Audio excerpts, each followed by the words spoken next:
I am doing it and I have been doing it, or I was doing it and I had been doing it. Now, what is the difference between these sentences? Now, you can understand that these actions are continuous actions. They are either in present tense or in past tense, depending on the time. But there is also a slight difference. So in this short video, I am going to clarify how you can use present continuous tense or present perfect continuous tense, and also past continuous tense and past perfect continuous tense. Again, I will upload separate videos on present continuous tense, present perfect continuous tense, and other types of tenses. In details, interrogative sentences and negative sentences will also be there so that it can be a complete guidance. I have already uploaded simple present tense with interrogative and negative sentences. If you haven't watched that video, go to the description box. I'm sharing the link of that video, and also the link is coming in the I button. You can go and watch that video after watching this entire video, because I believe that each and every video is going to help you to understand how you can improve your communication in English language and how you can improve your presentation skills and soft skills so that you can create a better version of your own self. So let's start the video.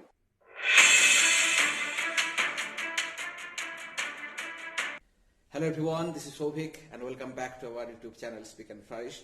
If you are already a member of Speak and Flourish YouTube channel, then you know that I always share that English grammar should be learned in a way that you can use in your communication.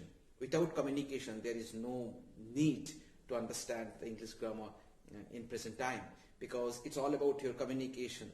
It's all about how you are giving presentation in front of others. So in this video, I'm going to tell you the basic difference between present continuous and present perfect continuous, and also past continuous and past perfect continuous tense. When you say that I am doing, it means the action is going on in your present time.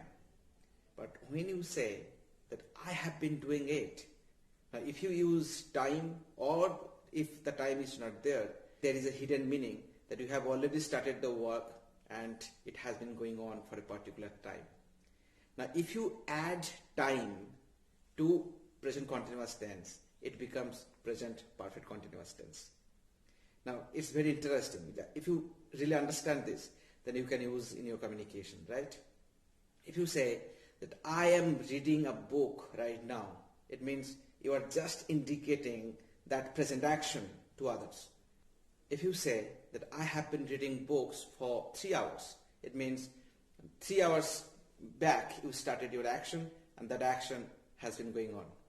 Or you can say I have been reading this book since 5 a.m. in the morning. It means you started reading that book at 5 a.m. and still it has been going on. So if the time is there, you have to use present perfect continuous tense. And if you just want to share the present action which is going on, then you can use present continuous tense. Now there is a trick how we can use for and since in present continuous or past continuous tense. Period of time, so 3 hours, 5 days, 10 years, that indicates to a period of time. So for that you have to use for, right?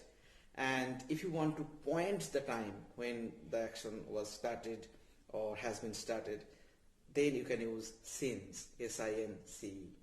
In the same way, you can also use in past tense, I was traveling.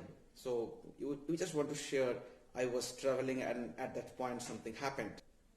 If you say you had been traveling for 5 days, it means you had been going on for 5 days. So time is there.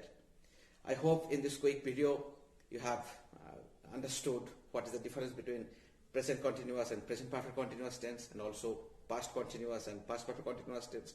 Don't worry, I will again make separate videos on these tenses with interrogative and negative sentences so that it can be a complete guidance to you and you can learn and you can use that in your communication. To speak in English language, you have to create a positive habit, a positive psychology.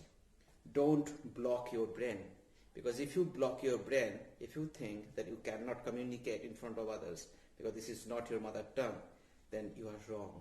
prepare for future, prepare for that moment when you will communicate to others in English language and everyone will clap for you. I will see you in our next video. Till then, take care. Bye-bye. If you like this video, then please like, share and subscribe our YouTube channel and be a part of this by clicking the bell icon, because I don't want you to miss any update from my side, because I am dedicating myself right now to improve your English language proficiency skills. Take care. Bye-bye.